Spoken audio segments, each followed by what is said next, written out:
Focus. Ideate. Innovate. Enable.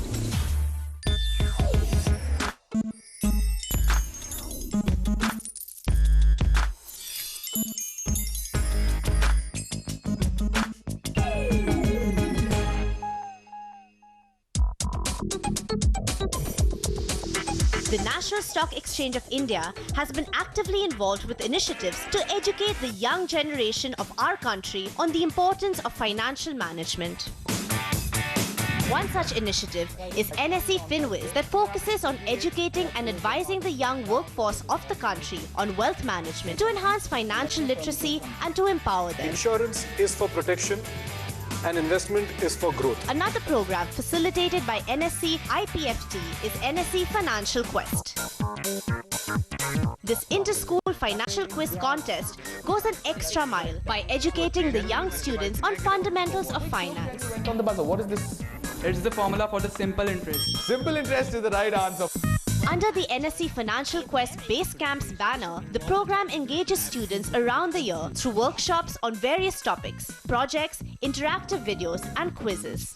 DiCaprio's bouncing checks of Pan Am. Plus 75 on that one. Plus 75. To facilitate these two programs, NSE along with CNBC TV18 has travelled across the country to bridge the wide knowledge gap in terms of finance. In this episode of NSE Finwiz, we are all set to achieve our objectives once again by gauging young professionals in a new city.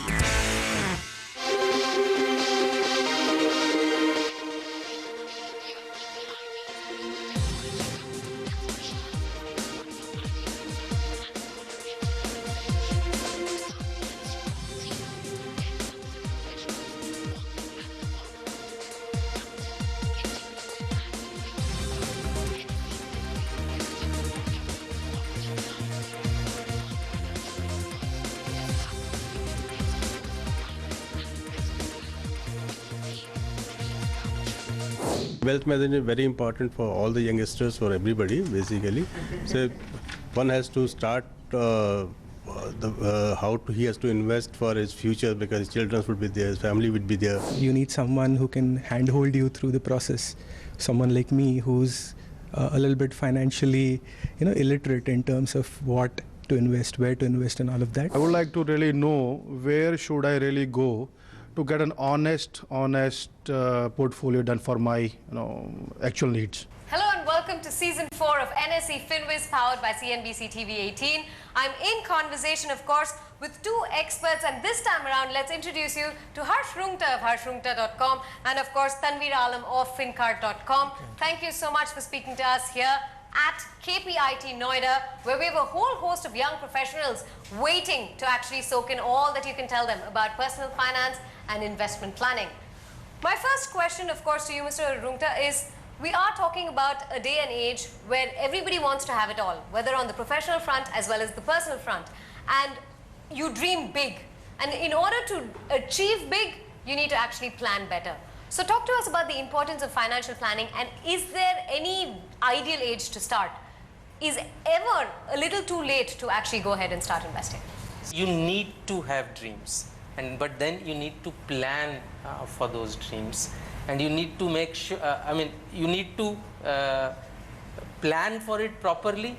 Maybe if at a current point of time the resources are not enough to satisfy all your dreams at that point of time, once you are aware that those resources are currently short, I think automatically you will start working towards making all those dreams come true. You need to have a pact with yourself.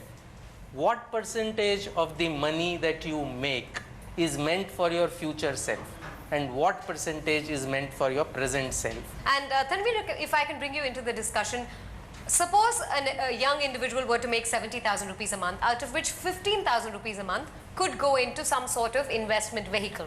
Now, I'd like to understand that given his ambitions are pretty simple, 5-year time frame, a luxury SUV, 10-15-year time frame, a modest, good in fact 3 BHK, and eventually a retirement fund.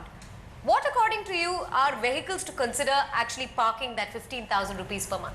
Now, a lot of people, you said, are afraid of investing in equity market. So let me give you a small update on that. If you invest in an equity market for a period of 1 year, and this is the data taken from 93 onwards, for a period of 1 year, there is only a 60% probability you'll make money. If you increase the time horizon to 3 years, the probability goes to about 78%. On a 5-year, 85. On a 10-year basis, 100% of the time you would have made money. Investment is all about risk management. How you manage your risk, that's only important. Now, a quick show of hands. How many of us actually go ahead and set aside an X amount monthly and have managed to track our savings or investment in that manner?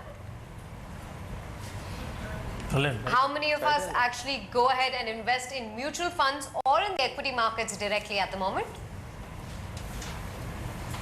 How many of us look at real estate or gold as vehicles to park investment? Wow. I'd like to bring this back again to our experts. Mr. Roongta, if I can ask you this. What about real estate and gold in the current scenario? We did hear Mr. Finwiz indicate that, mutual funds continue to be his top favorite. But talk to us about gold and real estate as investment opportunities. First, I think when people talk of real estate as an investment, people tend to think of their house that they stay in as real estate investment. The house that you stay in is not really an investment. At least as far as we are concerned, we don't count it as an investment. It has value. Come to a crunch, you can of course sell it and move into a rental premises. Apart from the house that you stay in, how many people invest in real estate? Second, third house. Okay, so that's just one hand. Two people, yeah. Or two people, right? Of the two people who raise their hands, have you invested in under construction property or have you bought property that is ready? Okay, so my poser to you is this. When you invest in under construction property, you are not investing in, it's not real estate. Okay, you are actually lending money to a builder against promise that at someday, hopefully, he will actually deliver that product to you. The risk that you take in under construction property is huge. If you are not getting a good return, you should not be looking at it. And there is a dash of gold. Fair. So there is definitely space in your portfolio for gold. How you invest in it is a different issue. Yeah. I mean, physical gold makes no sense. ETFs. But yes, ETFs, or you have sovereign gold bonds, or you have a gold monetization scheme. Now there are plenty of options available. Mr. Roongta, they're kind of bursting the real estate bubble for a lot of us and indicating that a mixed portfolio is a balanced portfolio is what's ideal going ahead. In fact, let me actually throw your focus to a query asked by Richa Bakshi, who's the head of PR in the marketing department at KPIT. Now, very categorically, we've asked our audience to actually split their goals into short-term, medium-term and long-term. And what Richa is looking at is buying her dream house. The amount she wants to accumulate is about $1.5 crore. On a monthly basis, she puts aside about 40 to 50,000 rupees. That's what she can put aside. So that automatically makes it a significant investment per month. Her time horizon is 3 to 4 years. Tanvir, how exactly should she go about investing to achieve this goal? So is it the first house that you'll be owning or it's the second house? It will be first one. Okay, so if it's the first house that you could possibly owning, then by all means go. If you're doing SIP, what will happen is that in a period of about 5 years, that amount that you're investing, which on a rough thumb rule I'm talking about, will grow up to approximately, if you're investing 40-50,000 or 6 lakhs a year, 5 lakh or 30 lakh, it will be close to about 60-70 lakh rupees. Okay, that is what you will get. The balance you can fund through a loan. And if it's a second home that you are technically taking, but not realistically, so you could actually take a tax benefit out of that. Okay, the entire interest and the principal amount that you possibly get can get tax exemption on it. Now, let me ask Gesu Singh to actually step up, because he is a senior executive in the admin department, and the question really is how to own your own business when you want to accumulate close to 40 lakh of rupees in the next 5 years. But the question really is, on a monthly basis, only rupees 5,000 can be set aside. So you're looking at significantly high returns. How would you kind of, guide Gesu Singh to go ahead with this kind of investment planning? This would be extremely difficult in that short time horizon. If you increase the time horizon a little bit, perhaps we can help you there. But if you have the time horizon of 5 years, I said in 5 years the power of compounding doesn't work.